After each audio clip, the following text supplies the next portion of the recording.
አርሰናል የሚባልን ቡድን ሲደበድቡ ታየው።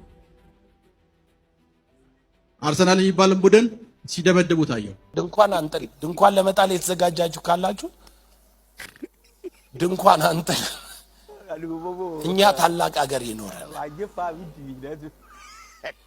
እኔ እንደ ድሮ እንዲኖርም አልፈልግም። እኔ ፊውቸር ላይ መጀመሪያ ላይ ፍቅር በፍቅር ነው የሚሆነው አይደል?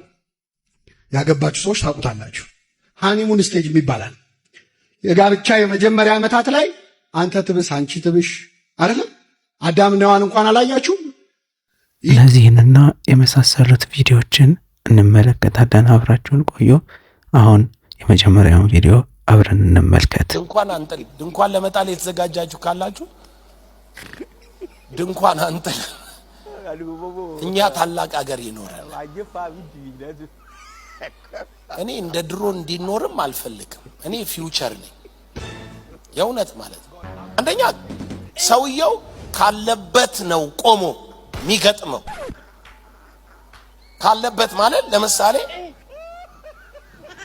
የሆነ የድሮ ኢትዮጵያ ናፋቂ ከሆነ ሰውየው ከዛ ቆሞ ነው የሚዘፍነው።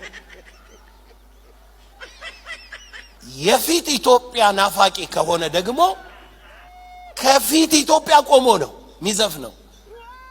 የፊት ኢትዮጵያን አይቶ የሚዘፍን ሰው ካለ ወይ የሚገጥም ሰው ካለ እርግጠኛ ነኝ በታሪክ የሚመኩት አይወዱትም።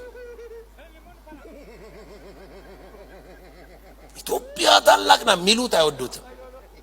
የፊት ኢትዮጵያን የሚያይ ሰው የኋላ ኢትዮጵያ የሚያይ ደግሞ አሁን ባለው ደስ አይለው።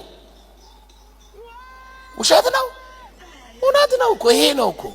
ከቆምክበት ነው የምትናገረው፣ ከቆምክበት ነው የምትገጥመው፣ ከቆምክበት ነው የምትዘፍነው፣ ከቆምክበት ነው። ከዛ በኋላ የዘፈንከውን ደግሞ የሆነ ቦታ እንዲመጣል ፈልገህ ነው። ያ ከባድ ነው። እና ለማንኛውም እኛ ሟርታና ምንም ፊውቸር ነው የምናየው። ፊውቸር ስናይ ታላቅ ሀገር ይኖረናል። የእውነቴን ነው የማወራው። ታላቅ ሀገር ይኖረናል። ድንኳን አንጥልም። አርሰናል የሚባልን ቡድን ሲደበድቡ ታየው። አርሰናል የሚባልን ቡድን ሲደበድቡ ታየው። ሲሸነፍ አየው ማለት ነው። አርሰናል የሚባል ቡድን ሲሸነፍ አይቻልም። ትናንትና ማታ ቢሮ ውስጥ ቁጭ ብዬ አንድ ነገር አየሁ። ጋብቻ ላይ መጀመሪያ ላይ ፍቅር በፍቅር ነው የሚሆነው አይደል? ያገባችሁ ሰዎች ታውቁታላችሁ። ሃኒሙን ስቴጅ ይባላል። የጋብቻ የመጀመሪያ ዓመታት ላይ አንተ ትብስ አንቺ ትብሽ አይደለም? አዳምና ሔዋን እንኳን አላያችሁም? ይቺ አጥንት ከምን ነች አለ አዳም። ይቺ ስጋ ሃኒሙን ስቴጅ ማለት ነው። አካሌ አላት። አካሌ የሚለው ቁልምጫ የመጣው በነገራችን ላይ ከአዳም ነው። አካሌ ነች አለ። አንዳንድ ባሎች አሁንም አካሌ ይላሉ አይደል? አንዳንድ ባሎች ደግሞ ሆዴ ይላሉ። ይሄ ባል ያሳሰበው የምኑ ጉዳይ ነው ማለት አላልኩም። ሴቶች ደስ አላቸው። ሆዴ ካለሽ ሆዱ ጋር ነው ማለት ነው ጉዳዩ። ለማንኛውም አዳም ግን አካሌ አለ። ቆይቶ ደግሞ ህይወቴ አላት። በጣም ይገርማችኋል። ይሄ አይደለም ነው የገረመኝ። አዳም አካሌ አጥንቴ ስጋዬ ሲላከርሞ ዕፀ በለስ ከበላ በኋላ ግን እግዚአብሔር እንዴት በላ ሲለው የሰጠኸኝ ሴት አለ። ምን ያልከኝ ሴት? ማን? አካሌ ቀረና ማን አላት? የሰጠኸኝ ሴት። ሪፈር አድርጎ ጻፈለት ለእግዚአብሔር ማለት ነው። የሰጠኸኝ ሴት ማለት ይመጣል። ይሄ ሃኒሙን ስቴጁ ሲበርድ ማለት ነው። ቀራሪው መጣ ማለት ነው። ወይን ጠጁ ምን አለ? በትዳር ውስጥ እየቆየ ሲመጣ ይቀዘቅዝ ይችላል። ፍቅር ውሃ ሊል ይችላል። ብዙ ውሃ ያሉ ትዳሮች አሉ። ውሃ ሊል ይችላል። ውሃ ሲል ማን ያስፈልጋል? እግዚአብሔር ያስፈልጋል። የኢየሱስንና ጥሯት እዛ ሰርግ ላይ ትምጣ። እሱንም ጥሩት፣ ደቀ መዛሙርቱም አብረውት ይምጡ። ውሃ ያለውን ጋብቻ ወይን ማድረግ ይችላል አይችልም? ፈረንጆቹ ሚስትህ እንዴት ናት ሲባሉ ሺዝ ላይክ ዋይን ይላሉ። እንደ ወይን ናት ይላሉ። ምን ማለት ነው? ወይን እየቆየ ሲመጣ ጣዕሙ ምን እያለ ይመጣል? እየጨመረ ፈርመንትድ እየሆነ ይመጣል። ስለዚህ ጋብቻ እየቆየ ሲመጣ እየጣፈጠ የሚመጣው ማን ሲኖርበት ነው? የሰማነውን በልቡናችን ያሳድረው። ሰላም ጤና ይስጥልኝ ቤተሰቦች፣ ዛሬ ይዘንላችሁ የቀረብነው ቪዲዮ እጅግ አነጋጋሪና ብዙዎችን ያስቆጣ የተወሰኑትን ደግሞ ግራ ያጋባ ጉዳይ ነው።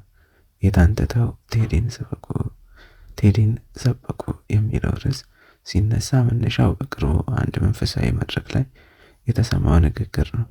ቤተክርስቲያን ጌታ ኢየሱስ ክርስቶስ ስም የሚነሳባት፣ ወንጌል የሚሰበክባትና አማኞች መንፈሳዊ ምግብ የሚያገኙባት ቅዱስ ስፍራ መሆኗ ይታወቃል።